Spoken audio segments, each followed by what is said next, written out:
podcast that celebrates not having your shit together.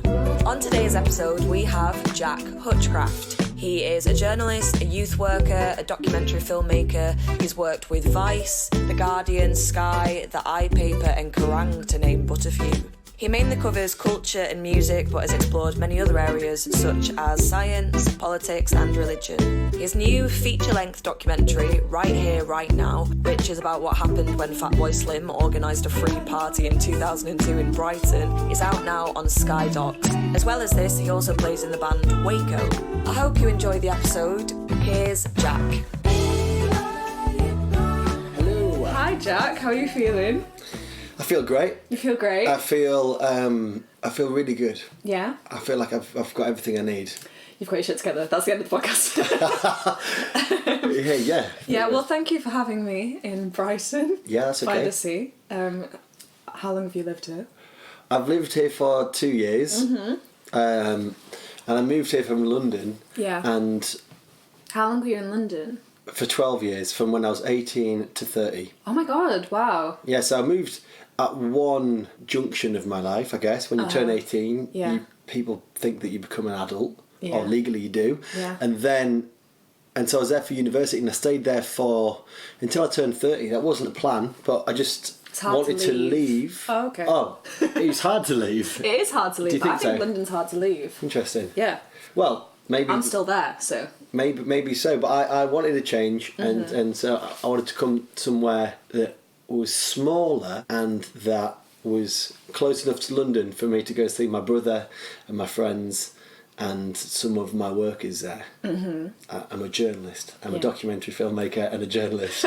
Thanks for getting that in. Yeah.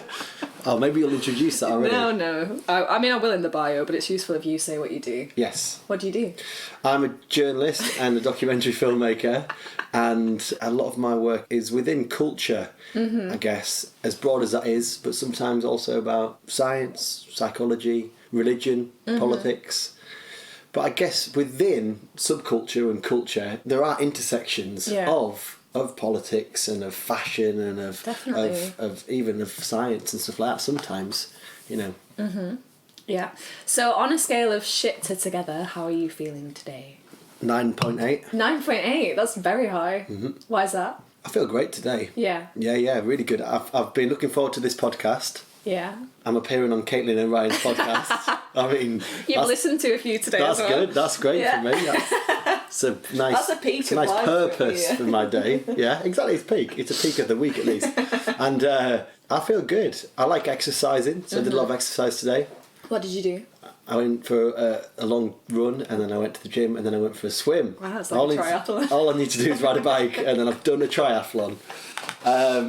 And I feel kind of listless in a way, work-wise sometimes, because if I'm not on a deadline, the type of work that I do as a freelance journalist is I've got so many ideas and almost too many to ever complete. Yeah. But some of them are lower in the priority list than others. Yeah. So today was one of those days where I was like, I might do a bit of that, might do a bit of that, might do a bit of that. Didn't get one thing completed, but I enjoyed it. It's good. I felt good today. Yeah. I managed to sunbathe in late September, sunbathe in my backyard while eating lunch. That's not bad. Yeah, that's good. Bit of climate change. It's good for me, but it's not good for the future of humans at least. No.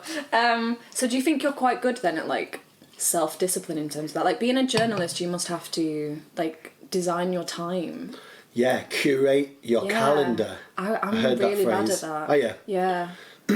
Yeah, well, I know what you mean, because I'm sure with your work, you have deadlines, you have things that you need to rehearse for, or things that you need to meet, and periods of work, and then periods of less work. Yeah, so, but the discipline, I mean... You seem quite good at that. Thank you. I have to. Yeah. I have to pay rent. Yeah. Like, that is a good motivator. Yeah. And also... I mean, deadlines would help, though, I guess. Yeah, these little deadlines do help, and sometimes, you know... was that funny quote of I love deadlines. I like the whooshing sound they make as they fly overhead. But I do like to meet deadlines, and I like them to give me a bit of structure. But I've had to be disciplined. I started going freelance as a journalist just before COVID-19 pandemic. I didn't know it was coming, and great time to do it. Yeah, and then so I was unemployed. Well, I was freelance, fun employed. Yeah. And then I had no furlough, and then loads of magazines and websites and newspapers that I'd write for or that I'd work for in different capacities, they stopped commissioning. Yeah. So I had to really work hard and get some universal credit. And so I think in that time of my first year being freelance full time, because I'd done it on the side of other things for a long time, that first year was quite a baptism of fire. But it really means that I've got the will to work all the time if I need to, or not as much if I don't need to. Yeah. The discipline part doesn't bother me. Yeah. But it's always my ideas. So it's always like passion projects, I guess. They're always passion projects. Yeah. So in that way, I'm a curious guy. Yeah. I'm social. I like writing. I like interviewing people. I like geeking out and researching stuff. And so I get to do that in my job. Yeah. So really, that doesn't feel like work at all. Yeah. And it's not very hard for me to be disciplined, to be like, oh, I'm going to wake up and phone someone and chat to them about their activism on behalf of the people of Tibet. You know, that was to someone I spoke to recently who's a Tibetan activist. I was like, we spoke for ages, and I was like, Jesus Christ, so that is better than any film I could watch, better than any article I could read. I've just talked to someone on the other side of the world about something really important. That's so cool. So yeah, so you can see the motivation part of it isn't a problem. Yeah. It's great. I love it. That. Okay, so on that then, what does having your shit together mean to you? What does it mean to me? It's deeper than what I do for a living, although what I do for a living is entwined in my personality, but I don't get my self-worth out from it. My self-worth is inherent. I have that within me anyway, because I'm a human being, and everyone has worth and has purpose or not purpose or whatever it is. I think we all have that. So I don't rely on my work to make me feel valid. Do you feel like you've always been able to access that? I don't know. I can't remember. I'm on such a high right now that I can't even remember what it's like to not feel like this.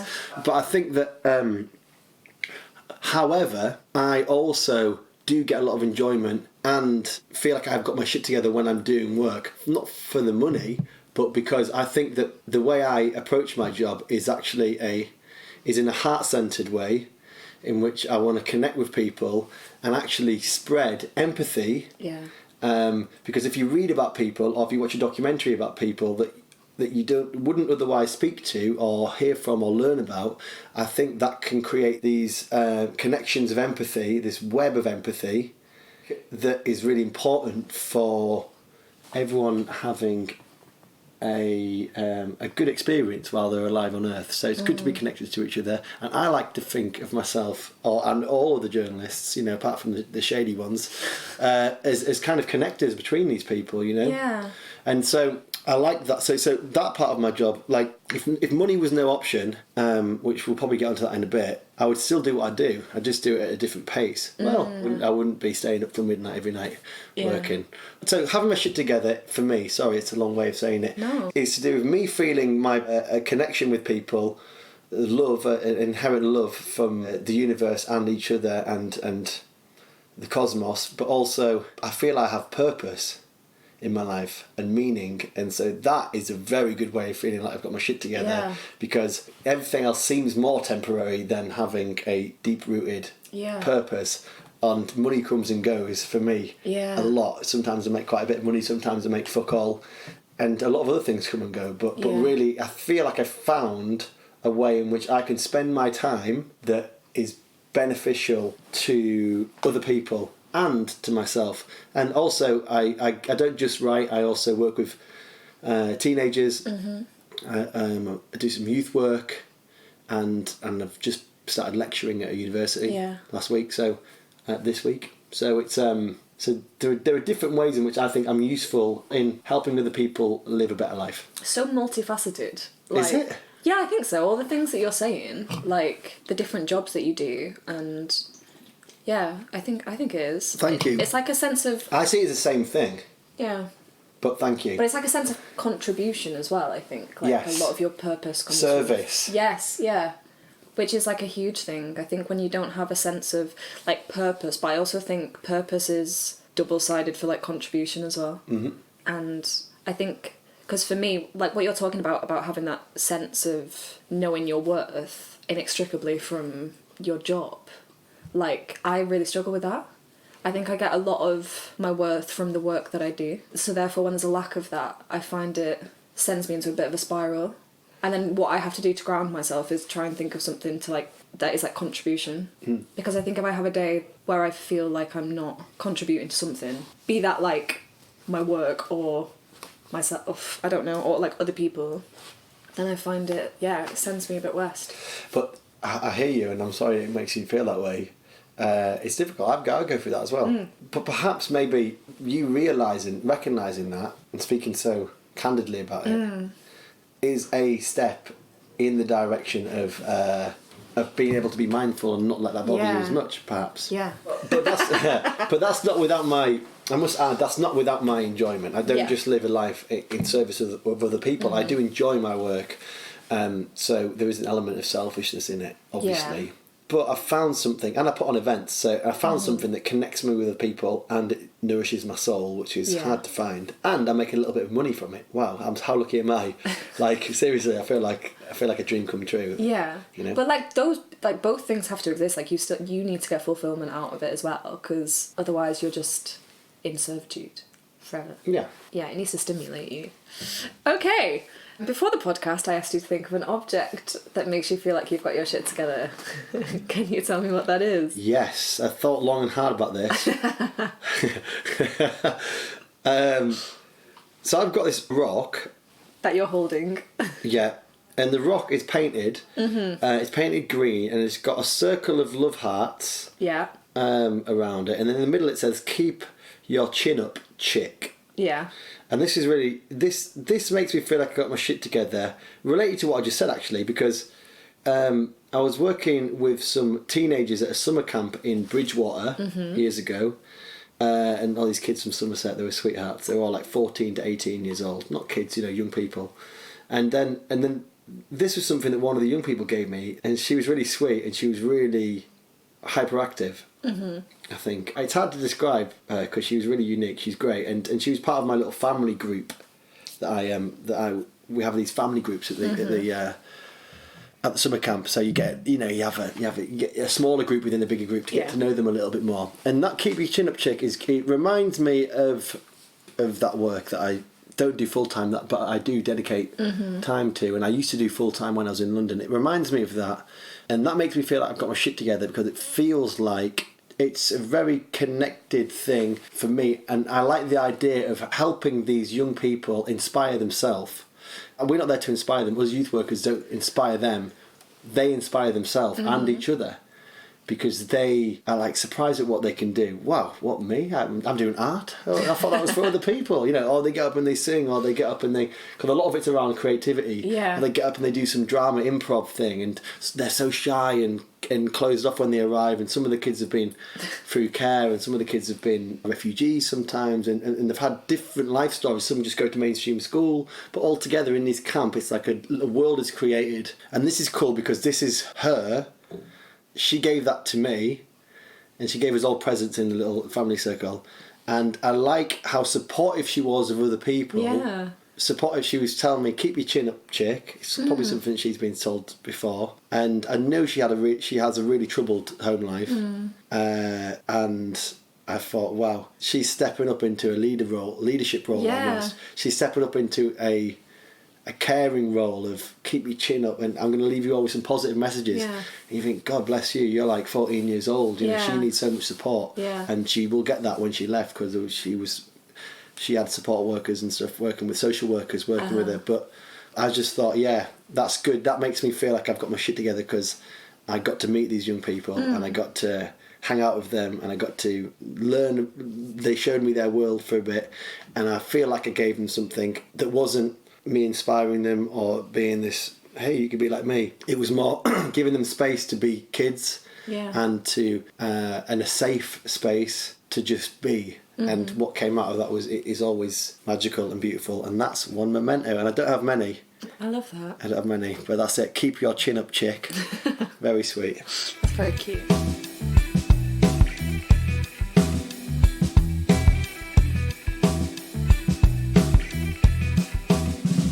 time in your life where you felt like you really had your shit together? Right now. Yeah? Yeah. Tomorrow. Why? Tomorrow. It's going to be even better tomorrow. Wow, I'm going to be like, I'll be out the other side of the podcast. I'll be telling everyone about the podcast. You know, you got to listen to this podcast. Yeah, tomorrow is a time in my life when I've really got my shit together. Yeah, that's going to be, yes, I'm on the up. Really? Oh yeah, definitely. And, you know, and I think what helps me feel that way is a openness to learning and humility and self-reflection and kind of relaxing into who I am, mistakes I've made, trying to be a better person to the people that mean a lot to me. Yeah. And I think to admit that I'm learning is good. I'm learning. I'm always learning. Like I have to in my job. You know, I made a feature-length documentary that came out this year. And that was my first one. Jack? What was that one? It's called Right Here, Right Now. It's about, really? Yeah. What's it about? It's about Fatboy Slim and his big party that he had. And which is great, and I've watched it. Have you? On the Thank you. plane to America. Oh, you watched it on the plane? Yeah. On In the the little sky. in the headrest. Yeah, Virgin Atlantic. Wow. Yeah. Thank you. Thanks for watching it.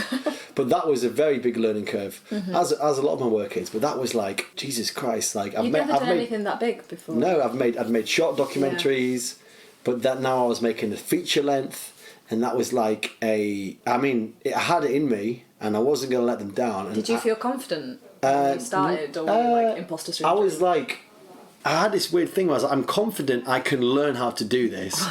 But I was like, I'm going to ask some stupid questions. And I had to be... I've winged a lot of stuff in my life. And, you know, I'm a white bloke. And we live in a patriarchy, sadly. So I've got a lot of privilege. And so I have winged things in the past. And I probably still do in many ways. But this was one of those things where I was like, I cannot pretend to know what I'm doing. No. I was like, I've got an idea and I've written this treatment and I've got a vision of how it should be, who we should speak to, what the song should be. I've got all the creative bits, but then there was all this technical, the technical side of it, which was like, I can't nod along in the editing suite and go, yeah, and pretend I know what I'm doing. I can't do that. So I had to have real. I felt like I had to employ integrity. Yeah. And be like, I said to everyone I work with, I said, I'm going to ask some stupid questions, but, you know, please be patient and bear with me. And how did people respond to that? People were like, yeah, that's cool. We use a lot of acronyms anyway. Yeah. We use a lot of abbreviations. Oh my God, yeah. I didn't go to film school. I studied journalism at university, but I didn't, there's so much I don't know about filmmaking, so much.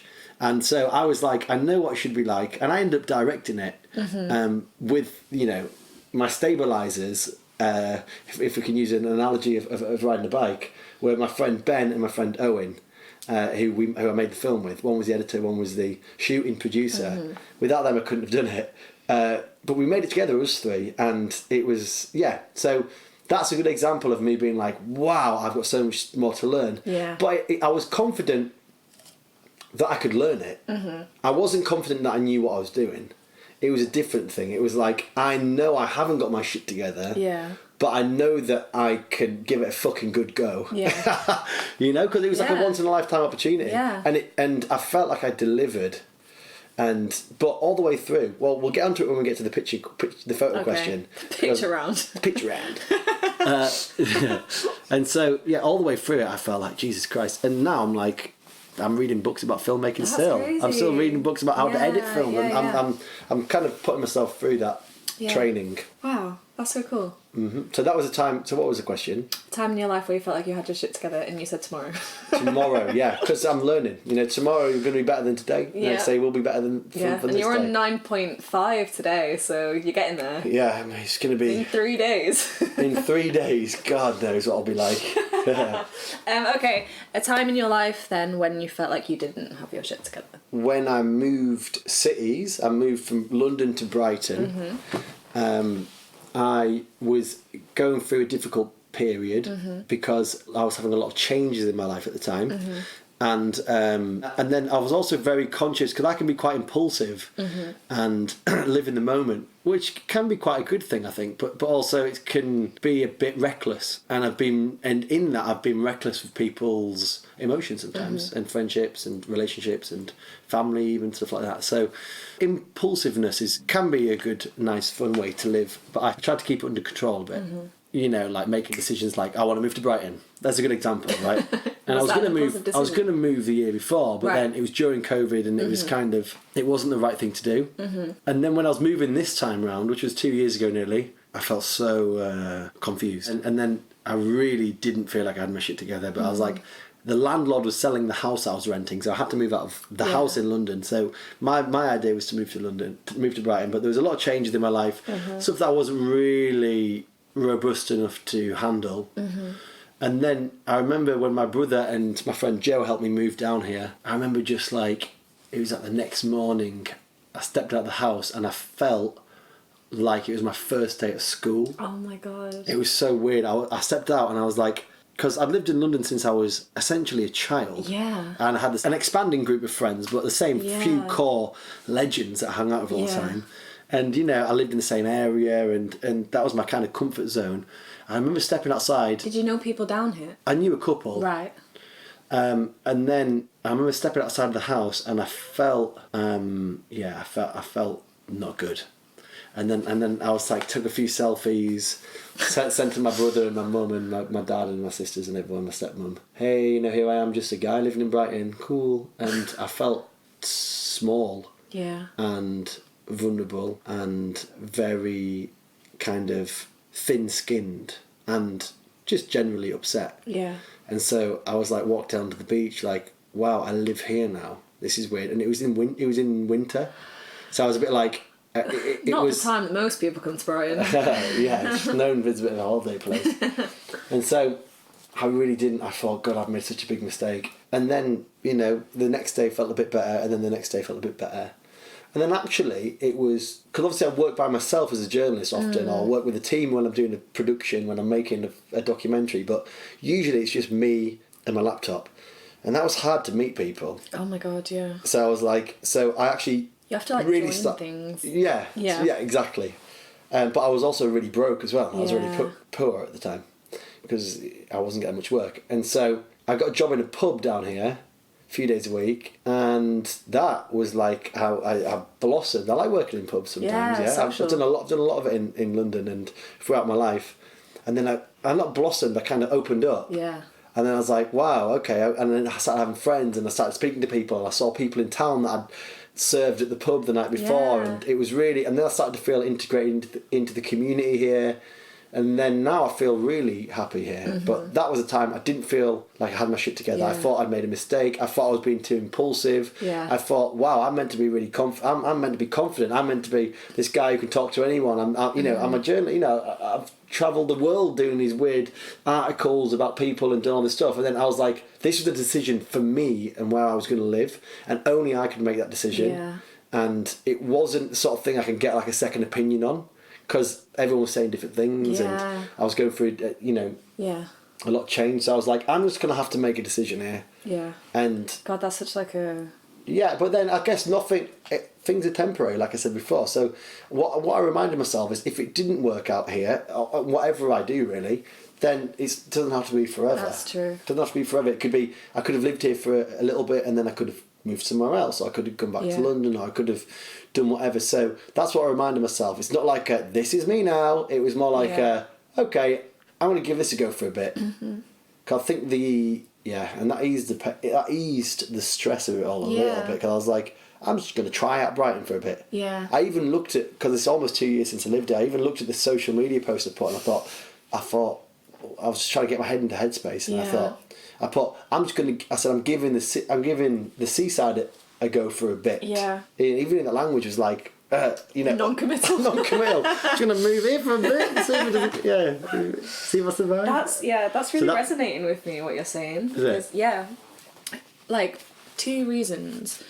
I had like a shit time in London for a bit, and I remember having this sense of like desperately needing something to change, but not knowing how to do it.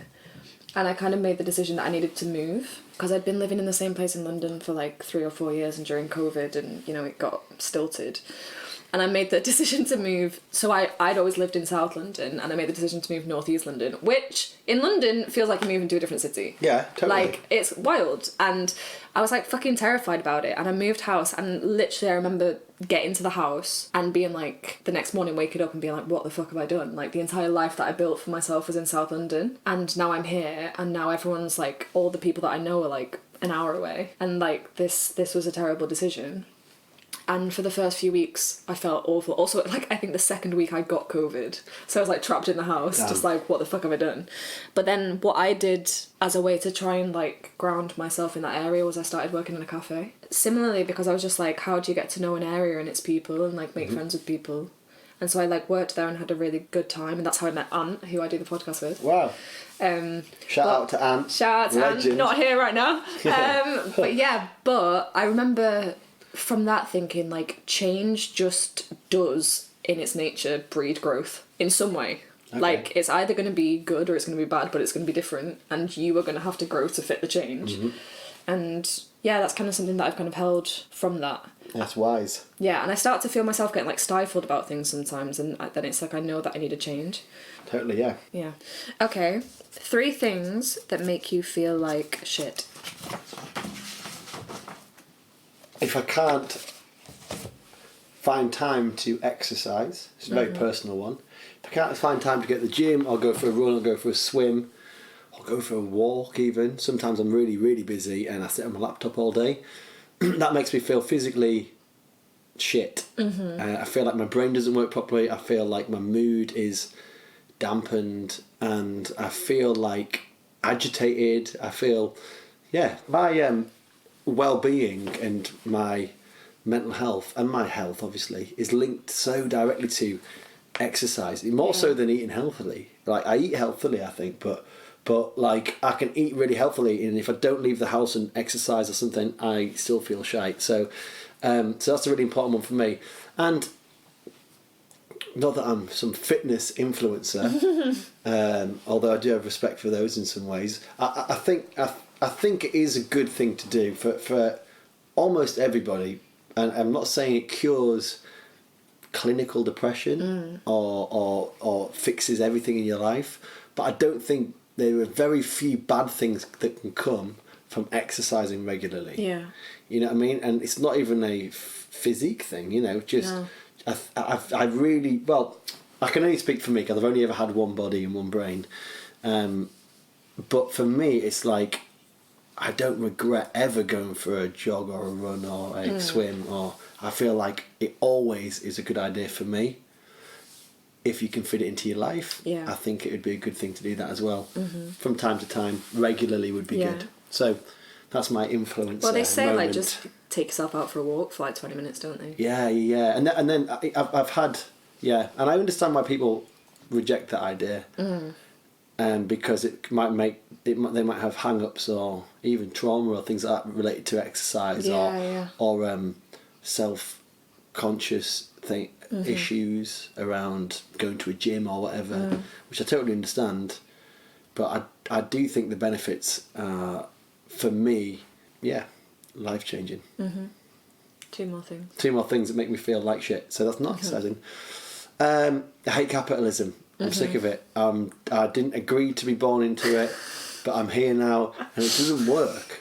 Like, it does work exactly how it's meant to work, and it's exploitative. Yeah. And it's bad, and I hate that I have to charge for the events I put on.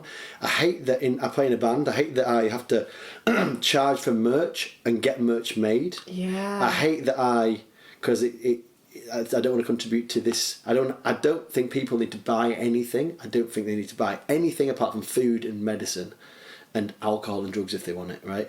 I don't think we need to buy anything. I don't agree with it at all. It makes me feel shit. It makes me feel sick. It's inherently crooked, and it makes me feel like shit.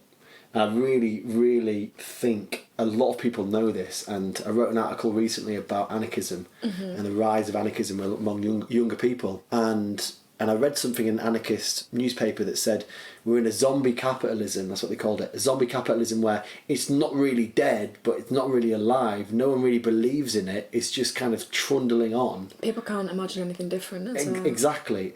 And I think that skill swapping, some kind of anarchist way of life, it has to be the way forward, because capitalism is killing off most people, and it's racist and it's sexist and it's homophobic and it's transphobic. It is, because they're the people who suffer the most.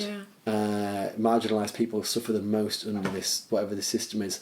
And I think that a lot of people maybe agree with me. Like, I saw Andrew O'Neill recently, the comedian, and they were great. They always are. And they were saying, like, this is how much of a grip it's got on our mind. Like, when you advertise things, you're not only advertising the product of the thing that you're selling, you're advertising itself, consumerism itself. You're advertising that people need to buy things to make them happy. And that's when you realise, like, wow, there's no adverts going, you don't need to buy anything. You don't see a billboard saying, you're fine, don't buy any new jeans. Yeah. You don't need to buy any, you don't need that new house, you don't need that new car. You don't see adverts like that. So we only have a monoculture, really, when it comes to consumerism, and it is to buy things that will make us happy or make us have worth. And I just fundamentally disagree with that. I think we've all got worth, and I think that there is a better life, and maybe and there is a better way to live our lives, and we can do that by maybe making everyone around us.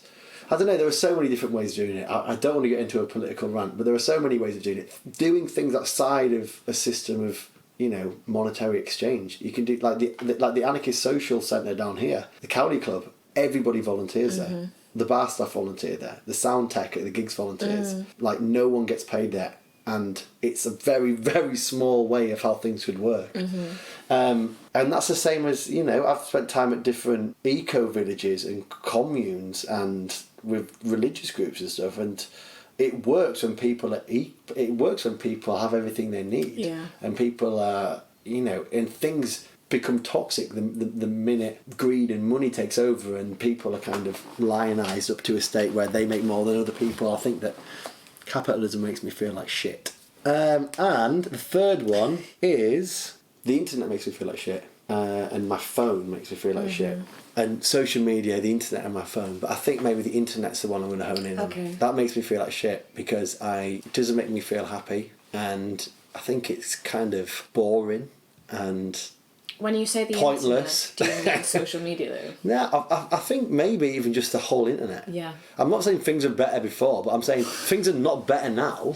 You know what I mean? It's not made the world better, has it? No. It's just made more information flow freely, but it really it can make people really, like, I don't know, it can fuck people's lives up in ways that did not exist before. And I know that corruption can't hide as easily, and it's good to have a connected brain, but I'm saying for me, if I spend too much time online, unfortunately I have to spend about 8 hours a day online because I'm always researching and writing. Well, I was going to say, so much of your work must be researching and trying to connect to people that you couldn't find very easily. Totally. It's very useful for my job. Yellow Pages maybe, but could go to electoral register or Yellow Pages in the past, but there are ways of doing it, but it's good for my work, but I don't hang out there for leisure. I don't hang out online for leisure. Tomorrow's Saturday. I'm not going to be on my computer tomorrow. I'm not going to be on social media tomorrow. I'm going to be hanging out in the real world. So for me, and I understand it's good for a lot of people, you do you, but for me the internet makes me feel like shit sometimes. I spend too much time on there. I think it brings out the worst in people, and I just think that it's boring. The excitement of it is kind of faded off for me.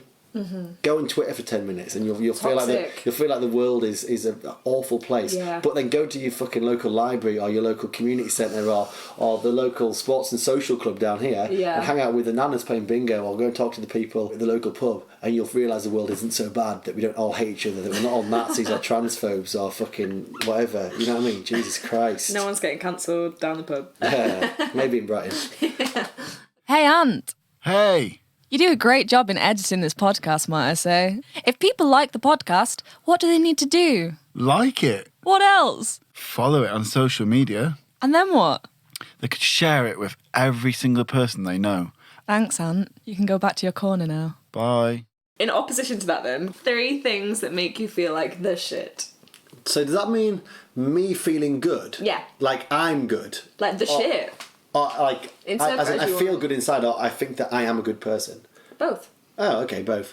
Well, I think things that make me feel like the shit is listening to music very loud, or quiet, but louder is better. Outside would be great. Outside music, that is a very simple pleasure of mine. Like headphones or like speakers? Whatever. Okay. Oh, speaker would be better. You know, a massive speaker. Like, you know, if you go to a festival or you go to a gig or whatever outside, or you bring your speaker to your backyard garden or to a park or whatever, you know, conscientiously so you don't piss other people off. But I love that, you know, music outside in the sun. Wow. Even when it's not even that sunny, I love that. That makes me feel fantastic. Music in general just is my absolute language. Yeah. A universal language. It's beyond language, actually. It's bigger than language because people understand music who don't speak the same language. Yeah. It's more important than language. So I love music. It's great. That makes me feel like the shit when I've got some good tunes on and I'm just bopping, or I'm dancing in the shower, or I'm dancing in my backyard, or So that makes me feel like the shit. What else? I love to see. What makes me feel good? I love to see my friends, my family, peers, people I know, doing really well. I love it. It gasses me up. I love it. It just makes me laugh and smile, and I just think, yay, go on. I've had a lot of nice successes in, you know, it's arbitrary, but I've had successes in my life, and I've had so much joy and so many opportunities, and a lot of things have come my way, and I don't take any of it for granted. I feel so happy and grateful for it. And when other people are getting their thing's happening for them, or they've done something really cool, or they're having a great time on holiday, or whatever it is, I'm like, yes, great. You know, there's enough joy to go around. Yeah.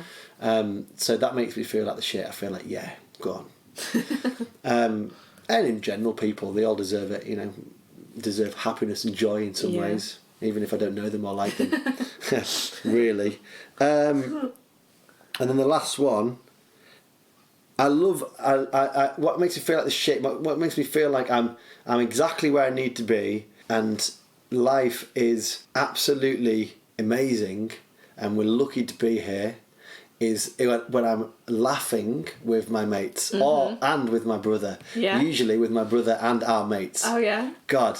Or you know, it's amazing. You know, you kind of get trapped in like a kind of a cyclone, like a tornado of laughter and stupid chat and impressions and memories, and it just feels like everything disappears. And I don't know if you get that with your mates, but like you're laughing, and then if I feel down sometimes, I actually picture my friends and my brother and everyone laughing. I picture their face in my head. I picture them laughing, and I think, yes, you know, I remember that. I even laugh about things that we laughed about 5 years ago. I just think about it and go, God, that was funny.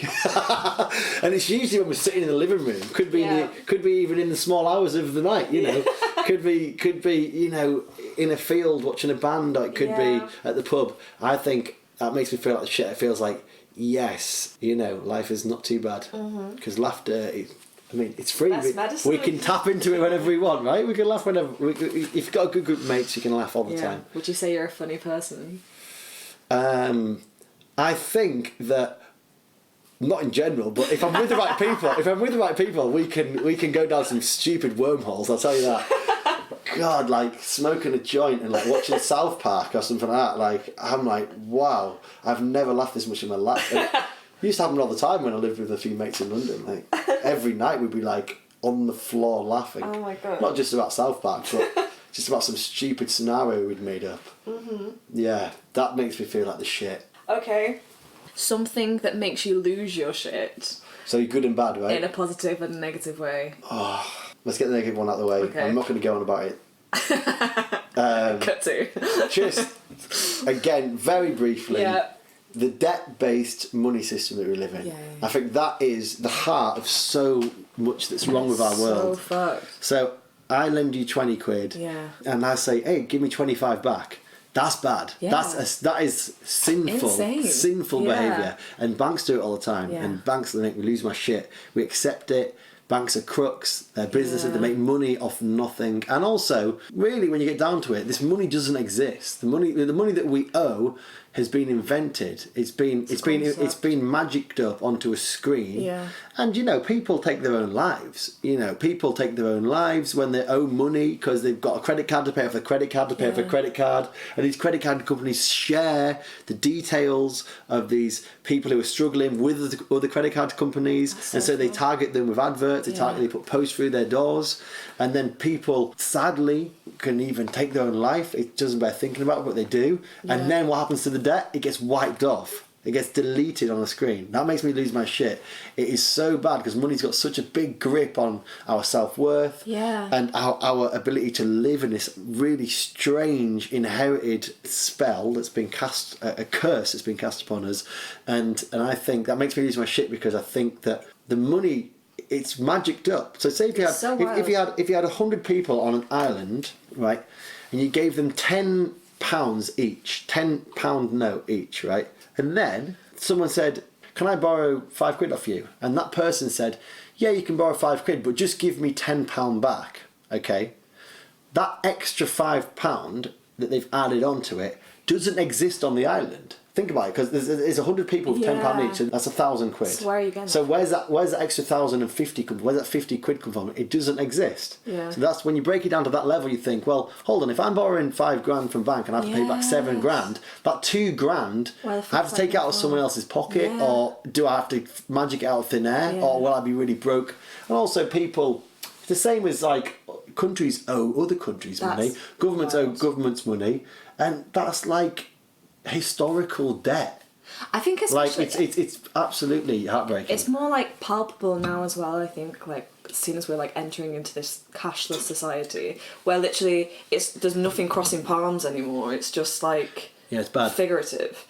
And like I sit on the tube sometimes and I just think how mad, like looking at the people sat there, like just imagining these numbers above their heads of like their worth of their bank account, that like you will never physically feel that worth. It's just literally data in a bank somewhere that is, this person is of a higher class than this person. It's just so insane that we live in that. It's sad. It's like a bad video game that you wouldn't play.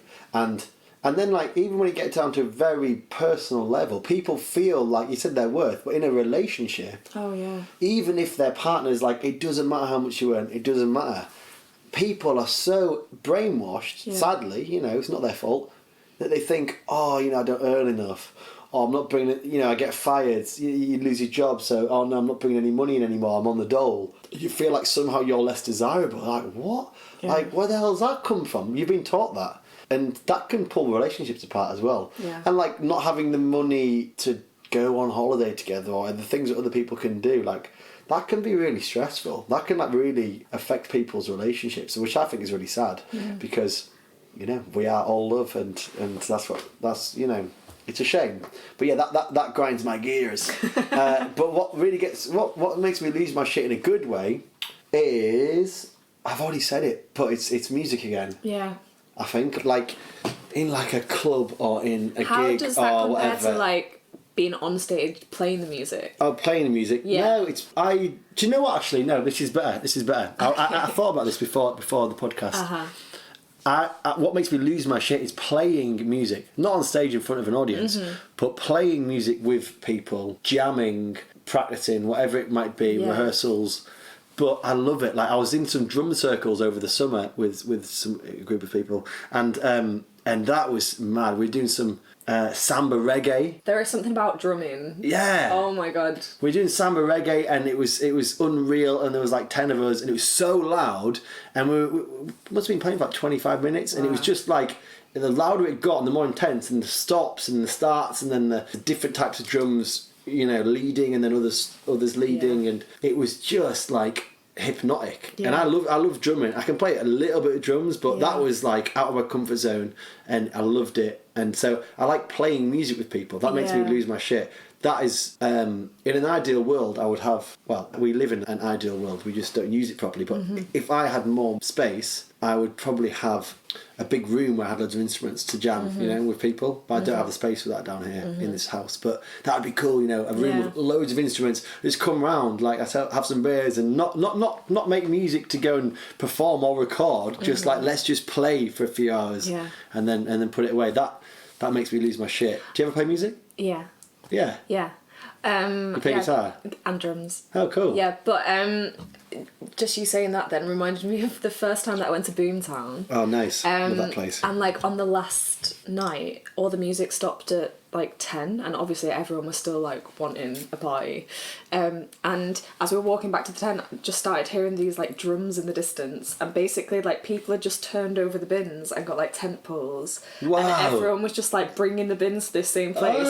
And then like, so people were just drumming, and it was fucking, honestly, it was like the most magical experience of my entire life. Wow. And everyone at the festival just came down and everyone was just like drumming shit. And then halfway through, someone came out of a tent with a fucking saxophone. And it was Oh just my like, God, I think I met him. so crazy. And I was like, this is blowing my fucking mind. And that was honestly like the most magical night of my life, because like everyone was just making music together and it like carried on for hours. It was so good. Well, I was at Boomtown this year and I met a bloke walking around the campsite with a saxophone. I swear to God, I'll show you a photo. It was him. Might be the same guy. Yeah, that sounds great. See, that's it. There's something about finds drums, a way. like, because it gets into your body and you can feel it. Yeah. It's powerful.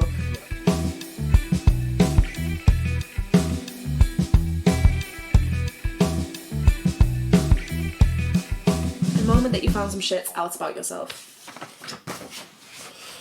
It was working at this youth camp this summer actually. I was a camp leader along with my friend Ava, and we had to like, you know, help. We had to keep the show on the road, so to speak. You know, us and the manager, and the camp managers, and like kind of we would lead from the front, set the tone, and we also had to like be there for the staff and be there for the young people, and kind of and it felt like a lot of responsibility, and it was. It's a shared responsibility with everyone who works in that team. A lot of volunteers, mainly volunteers actually. And I was nervous before I went, and I prepared, and then I got there and I was like, oh God, I'm underprepared. Then I was, oh no, loads. And then when the young people arrived, this is like 50, 14 to 18-year-olds from London, some from Manchester, some from Birmingham. And then I think it was like day 3 maybe, and I was like, okay, I don't feel that stressed actually. I felt like I'm coming home, because I've done that work for a long time, like 8 years, 9 years, and so it felt like okay, because I couldn't do it during COVID, but it felt like okay, I feel quite relaxed actually in what could be chaotic. If I was feeling differently, I'm at even if the what my responsibility was and the role and what was happening around me, if that was exactly the same, if I felt differently, I would have panicked and oh my God, you know, I've got so much to do, and you know, I have to keep everyone safe and make sure everyone's got what they need, but it was something about me. I just relaxed, and I thought, wow, I feel totally relaxed, and maybe it's come from growing older. I mean, must have a little bit of that, and I just felt like, wow, okay, I surprised myself. Just as I like to facilitate. We all do, youth workers, I think, facilitate the young people inspiring themselves, like I said, inspiring each other. What can you do? You could surprise yourself, you know. Imagine that you could be the one actually making the songs that we listen to on the radio. Imagine that. Like, this is not something that other people do. This is something that we do. You know, we do. You do. So to help them realise what they can do, I realised what I could do. And I felt really surprised. Actually, and what it made me realise is that, and this documentary I made recently, it was a nice feeling. I can surprise myself in a positive way. Surprise myself in a negative way often as well, where I'm like, fucking hell, I can be a dick sometimes, but I can be inconsiderate or impatient. These are my things that I need to work on. This is a different podcast. yeah. But I surprised myself actually, and I was really proud of myself, really proud of what I did, and then I was kind of out of the frying pan into the fire, and I was doing other stuff. And then this week actually we had a big debrief, even though it's been a little while since I was there, a big debrief, and we got to we were giving each other praise and giving each other feedback and talking about how the programme went and what we could do better next time, which was really healthy and really open, and no one got defensive, and it was great, and it was mainly positive feedback anyway. And then at the end of it, Lucy, the woman that runs the programme, she was saying, now give yourself some affirmations, give yourself some praise, and we ought to go around in this meeting and give ourselves and like spend a minute speaking about ourselves and what we liked about how we performed. And I was like, and this is exactly this question, of wow, I've surprised myself there. It's humbling and exciting, actually, and to think, actually, I've got quite a lot to give in certain areas, and that I can actually do a good job, even if I was actually well nervous going into it. And so that was good. It was a nice feeling. I surprised myself there. I thought, wow, okay. And then it's been a lot of positive feedback from the young people and their parents and stuff. So that's great. That was a good surprise. I was like, wow, okay. I was confident, but I was like, I didn't realise I was going to feel this good about it. That's so nice. Shittest piece of advice you received? It's not advice, but there's two things that I think are bad things that we're taught when we're growing up, that I definitely remember feeling and learning, not explicitly learning or being taught, but thinking this was the case. One of them is if you work hard, you'll do better and get more money. Yeah. Not true. Actually not true. Doesn't really work like that. You realise that quite early, I think, where you're like, hold on, like, it's very some American people, dream as well. Yeah, exactly. Some there's single parents out there who work fucking 2 jobs and they work all the time and they're always broke. What the hell? Like, and there's some people who do fuck all, who are born into wealth, and they just somehow accrue more wealth as they go. So the work hard does play off in some respects, but I do think that there's a misconception around, well, if you work really hard, you can get to the top. Unfortunately, things are not that simple, and people can work really, really, really hard all the hours that God sends, and they still live on the breadline sometimes, which is sad. And so I think that's a myth. And another one is the chain of being. So people think that it comes from Christianity, really, where Christianity kind of left Jerusalem, and that I think this was established after that, I believe. I don't really know much about it, but it's the idea that there's God. This is the importance. What's important? God, man, woman, animals, insects, and the earth. Yeah, so God's at the top. This is what people believe. This is what we all believe, though, right? That we are more important than animals. That we're more important than the earth. That we're separate from the earth. And it comes back to, I think, this chain of being thing where we've inherited this thing where it's like we're more important than. It's a root of a lot of our problems, right? Because even down to our language, my friend David Bramwell talks about this in a really eloquent way and does a really funny skit around it. He talks about, think about the insults that we have for each other.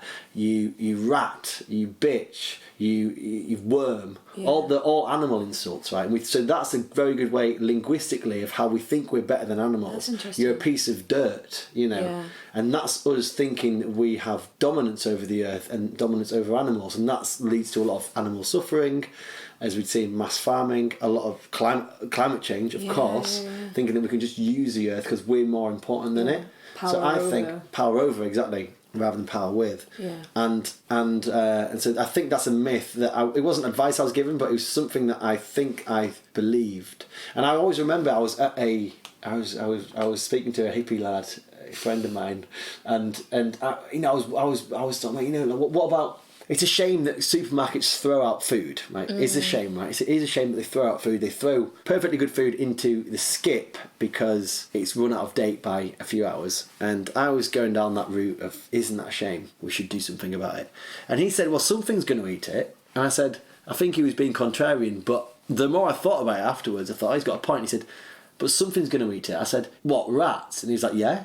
I was like, what if they cover it in bleach and the rats don't eat it? And he said, well, maybe bugs will eat it. So it's not wasted food. There's no such thing as wasted food. Something will eat it. And then that was the very first intimation of me thinking, okay, maybe we're not better than animals. And then the more I thought about it, and like I said, with the help of it being explained to me in an eloquent way, this chain of being, I thought, you know what, actually, that's what we do believe, really. Even if we're not Christians, a lot of people all over the world, in a lot of cultures, you believe that we're more important than animals, and we're more important definitely than insects, and we're more important than the earth. You really reminded me of sorry to go. Which I think is not a good. It's not a good thing. I don't think that's a good thing. I think that is the root of a lot of other problems as well. You reminded me of a quote that I saw today. This tree has been cut down and it's been there for like hundreds of years, and someone like shared a picture of it with a quote about exactly what you're talking about in terms of if animals could depict what the devil looked like, it would look like a human. Whoa.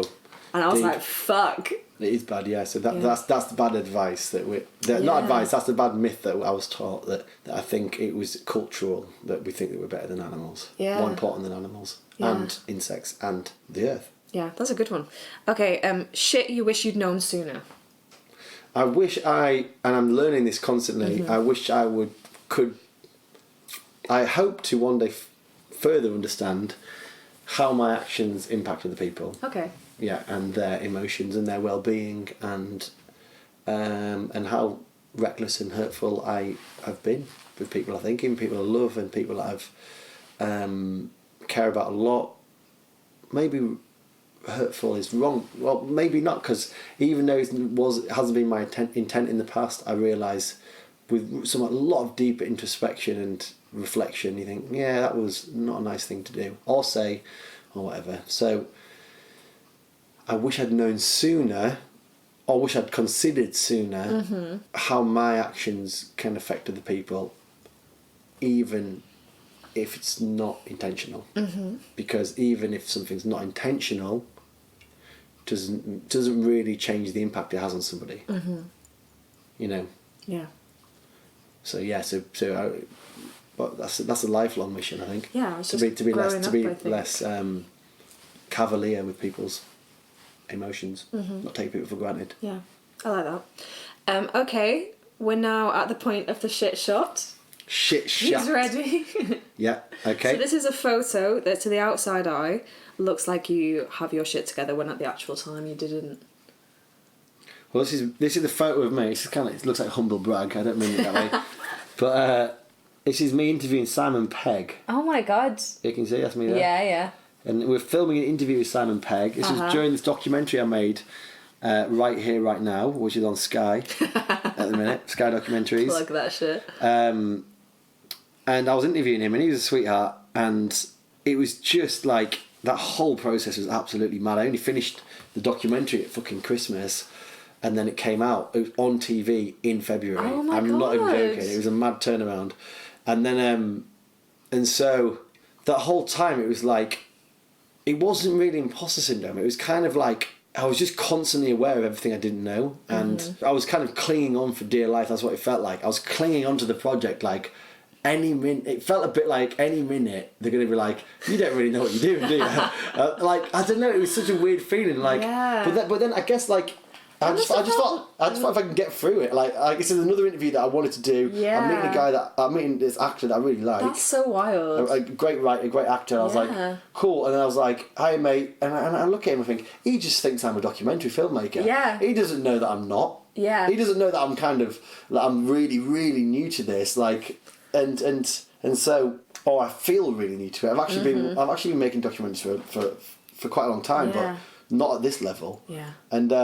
And so, yeah, so that was the one where I look like it, I'm like interviewing him, and I look back at the photo and I thought, fucking hell, like, I was just like, I hope. Imagine if Simon Pegg ended your career.